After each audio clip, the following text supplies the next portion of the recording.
Webheads, you're back for another installment of my Spider-Man collection. Which ones am I going to show off today? Well, stick around and let's find out.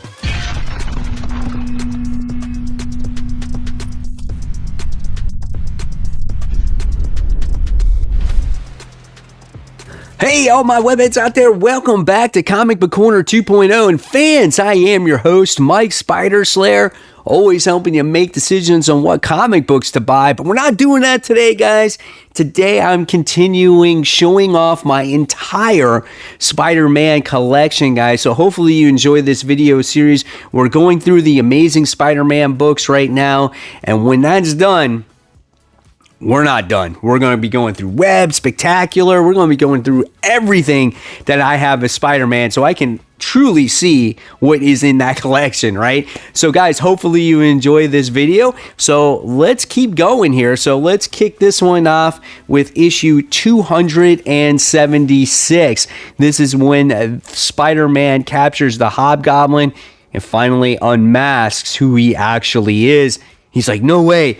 This can't be him. So pretty cool looking cover. Again, I love these covers that tell the story, right? All right. Next is one of my all-time favorite covers. I love this cover with a black suited Spider-Man with Silver Sable on the ground as he's protecting her, and he's going against not the Sinister Six, but he's going against the Sinister Syndicate. And I don't know what it is about the Beetle, but I love the Beetle, dude. I love this suit, and I love how he's commanding these characters here. Just an awesome cover. So cool. All right, the next one we have is another really fantastic cover. Again, black suited Spider-Man with his back behind you. Right, looks like he's going against Titania and Absorbing Man there, so that's pretty cool. And again, it just sits there and it tells you the story, but such a dynamic cover, and I love how it shows these characters on here, right? So really great stuff. All right, and then the next one I'm showing off was we skip a few and we go into the gang war in Amazing Spider-Man. The battle to become the new Kingpin of crime begins. This is part 1. There you got Hammerhead, Hobgoblin again, Jack-O-Lantern. Really cool looking cover. And then we have this cover here with the Punisher. You can't beat a cool Punisher cover, right? And then again, you got black suited Spider-Man, and you got the Punisher with a freaking bazooka there. So really cool. Then we have 286 Gang War Part 3, The Father's Son, as we have the Rose. And of course, Hobgoblin in there. So there's a lot of Hobgoblin this time in this era of Spider-Man. Then we have a cover done by Erik Larsen. This is issue 287. And this is black suited Spider-Man with Daredevil on there. I never even knew that Larsen did this cover until much later on, but I thought that was kind of cool, right? Then we have a pretty cool cover right here. This is the Amazing Spider-Man issue 291, doing battle against none other than myself, the Spider Slayer. That's right, guys. It's a nice looking cover. And then we have 292. Guess what? Doing battle against another Spider Slayer. Yeah, see, I'm all over the place, man. I should sign those books. And as we get closer to 300... we have issue 294 as this continues the Kraven's Last Hunt storyline as Spider-Man is approaching Kraven the Hunter from behind. So that's pretty cool. Then we have 296 where we have Spider-Man doing battle against Doc Ock. Another book that was in my original collection. I've had this book since as far as I can remember when it comes to comic books. And then we have 298, the first book that Todd McFarlane ever did when it came to The Amazing Spider-Man. I love this cover. I saw this on the wall of my comic shop one day. I'm like, I gotta have this. And it wasn't even necessarily because of Spider-Man. I love Chance. I thought he was really cool, with his powers and everything. So yeah, really cool. I do not have issue 299. I want that book so bad. and for some reason I just don't have it. Now, issue 300 I have, but it's put away in my house. I don't keep that book in this garage because of how valuable that it is, and I took it out a little while ago to do a picture for this thumbnail, but I just put it away. But I do have 300. It's a pretty high grade comic book. I keep saying it, I have to send it out to CGC to get it graded to get that true value, right?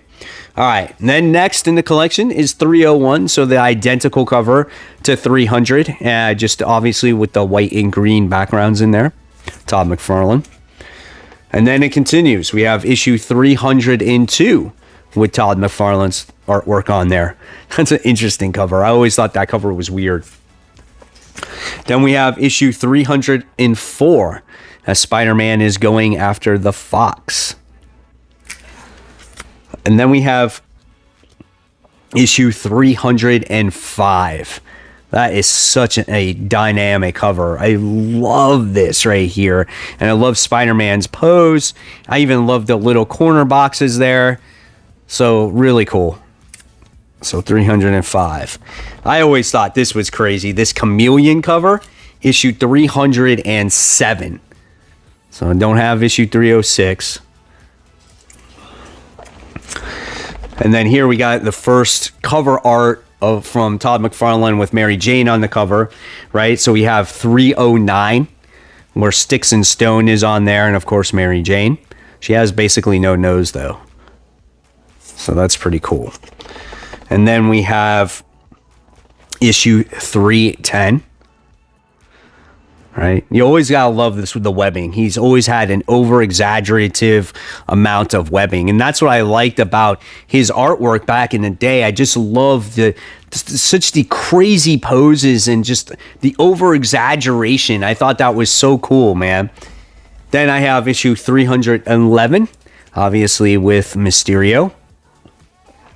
Spider-Man looks so creepy there. I don't know why he made him look so creepy.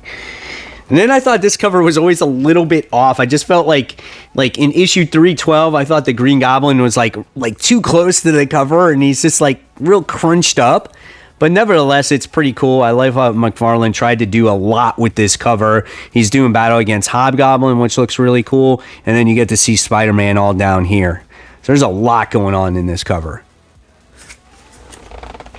Then we have the comic book that made me really get into Spider-Man comics, 313. I bought this book off the spinner rack.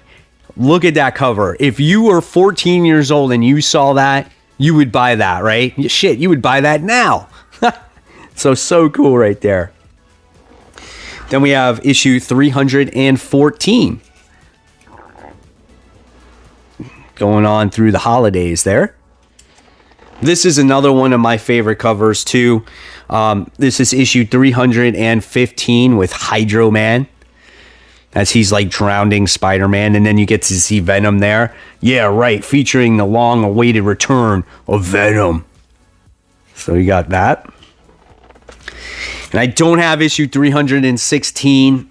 Yeah, I'm so disappointed that I still don't have that cover, and I'll probably never get that cover because it's hard to get. But I have issue 317. Who is that? Is that the Thing upside down? I never even knew that. That's pretty cool. I love this cover too. I love the way Todd McFarlane drew Scorpion here. This is issue 318. And then we have 319, which I actually just recently bought. I never knew I didn't have this book. I saw it at the comic shop. I'm like, do I have this one? I don't remember. And I just recently bought it. So that's cool to add it to the collections there. Then we have that Assassin Nation plot, part 1 of 6. So this is issue 320. Right? And then you have issue 321. He draws a nice Silver Sable. So 321 right there. And then you have issue 322 as it continues that story arc. And then we're starting to get into the tail end of McFarlane's run. This was always a cool cover. Issue 323, Captain America on the cover, right? With Spider-Man by his side. I love the way he's holding his shield there. And then we have a really cool one right here. This is 324 as Spider-Man is doing battle against Sabretooth. Look at the way he draws Sabretooth on there. Badass, man. This is a really nice looking cover. Issue 325, the final chapter. Look at Red Skull. And Spider-Man has the American flag. There's so much detail in that cover. It's amazing. And then we have 326. McFarlane did not do this cover. He's doing a battle against Graviton. But this is the final McFarlane cover. This is issue 328, where he's doing battle against the Hulk. So you can see I do have a few holes that I still have to fill when it comes to the McFarlane run and some other books in the late 200s, but that's where we're going to end it today. Hopefully you enjoyed this part of me sharing my Spider-Man collection. If you guys have these issues, let me know in the comments below. If you're still trying to find these, let me know as well. And if it's the first time you're seeing them, tell me what you thought of them, because they're really cool to, relive these comic books, because sometimes we put them away and we don't look at them for like forever, right? So this is a perfect way to share this with you guys. So guys, if you want to see parts 1 and 2, I'll leave you in the playlist at the end of this video and you can click on it. Until then, give this video a like, subscribe to the channel. Don't forget to hit that bell so you don't miss any content from me. And of course, guys, as always, keep buying, keep collecting, and most importantly, keep reading those comic books. Guys, thank you so much. I'll see you real soon.